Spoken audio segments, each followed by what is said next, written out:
The topic for today's discussion is relative locational advantage of India. India consists of the mainland of India and two groups of islands, namely the Lakshadweep in the Arabian Sea and Andaman Nicobar Island in the Bay of Bengal. Bharat मुख्य भूमि के अलावा दो द्वीप समूह से मिलकर बना है। ये द्वीप समूह है लक्षद्वीप अरब सागर में और बंगाल की खाड़ी में अंडमान और निकोबार द्वीप समूह। It lies between the far east and middle east. Bharat east और मिडिल ईस्ट के बीच में स्थित है। The trans Indian ocean root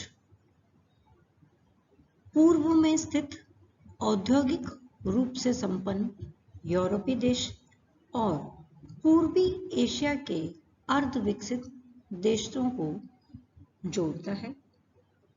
Bharat के दक्षिण एशिया के मध्य में स्थित होने के कारण ऑस्ट्रेलिया, अफ्रीका, मिडिल ईस्ट और फार ईस्ट कंट्रीज से व्यापार करने में महत्वपूर्ण स्थिति बन जाती है, यानी कि सामरिक स्थिति बनती है।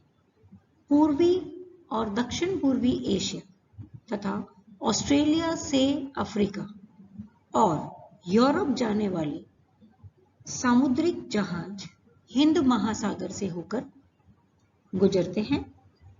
भारत यूरोप, उत्तरी और दक्षिणी अमेरिका से केप ऑफ गुड होप तथा स्विस नहर के मार्ग से जुड़ा हुआ है। 1869 में स्विस नहर के बनने के बाद भारत और यूरोप के मध्य 7000 किलोमीटर दूरी कम हो गई है। यहाँ से कनाडा और अमेरिका पहुंचने के लिए मलक्का जलडमरू मध्य से होकर जाना पड़ता था। Now a question arises, why the central location of India at the head of Indian Ocean is considered of great significance? Bharat के हिंद महासागर के ऊपर स्थित होने के कई इंपॉर्टेंट कारण बनते हैं। पहला कि it is centrally located on the world map. Bharat के वर्ल्ड के मानचित्र के ऊपर मध्य में स्थित होना। दूसरा, भारत की तट रेखा हिंद महासागर में सबसे लंबी होना। तीसरा, भारत की प्रायद्वीपीय स्थिति यानी तीन तरफ से समुद्र से घिरा हुआ होना हिंद महासागर में उसको एक इम्पॉर्टेंट लोकेशन प्रदान करता है। भारत के पूर्व में बंगाल की खाड़ी, पश्चिम में अरब सागर और दक्षिण में हिंद महासागर स्थित है। ये स्थिति भारत की सामरिक स्थिति को दर्शाती है। इसी वजह से पूर्व और दक्षिण पूर्व एशिया और ऑस्ट्रेलिया में जाने वाले जितने भी सामुद्रिक जहाज हैं वो यहाँ से ही होकर गुजरते हैं। उसके अलावा स्विस नहर, केप ऑफ गुड होप आदि जो समुद्रिक मार्ग हैं वो हिंद महासागर में से ही गुजरते हैं और वो सारे के सारे इंडिया से होकर जाते हैं। और यही कारण है जिसके कारण भारत के पूर्वी और पश्चिमी देशों के साथ मधुर संबंध बने हुए हैं। In this map we can clearly see the location of India on the tip of the Indian Ocean. Bharat की प्रायद्वीपीय स्थिति इस मैप के अंदर क्लियरली दिख रही है, जिसके अनुसार भारत के पश्चिम में अरब सागर का होना, पूर्व में बंगाल की खाड़ी का होना और दक्षिण में हिंद महासागर का होना पाया जाता है।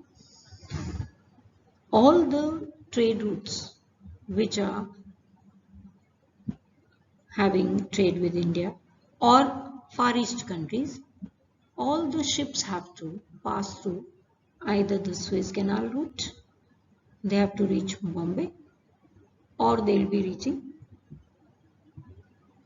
entering any port in the southern India. From here they move to Malaysian islands, then either they pass through China and they reach Tokyo.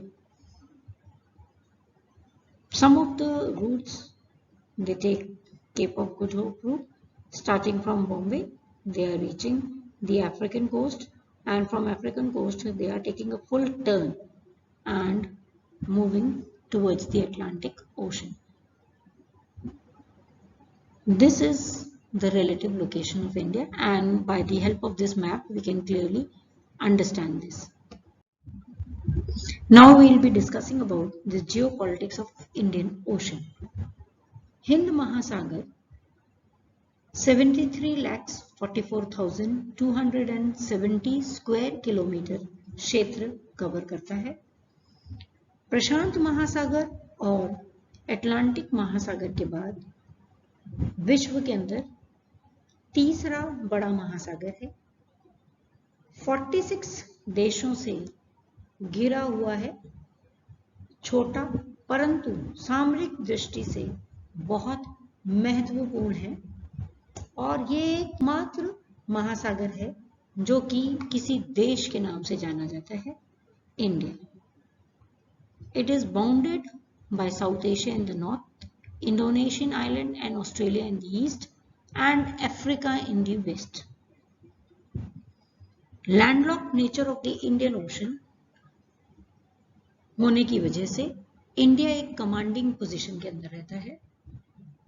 From the east coast of Africa and the shores of Persian Gulf to the Strait of Malacca, India dominates the Indian Ocean. यानी Africa के पूर्वी तट से लेके